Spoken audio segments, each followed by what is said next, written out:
Hello guys, in this video I am going to show you how to search for a location in the Chargemap application.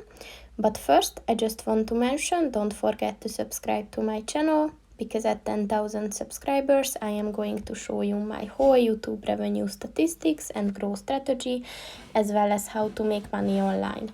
Let's jump into it. First of all, open the application on your phone. And then click on the map button at the bottom of the page on the left. And then click on the search a location button at the top of the page.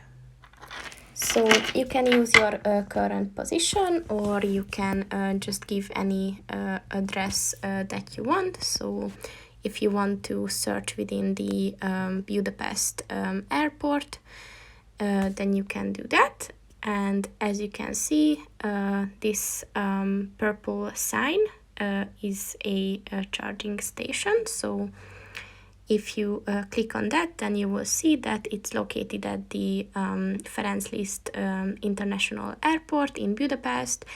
It has a 4-star rating. It has pictures. It's open 24/7. It's charge-free.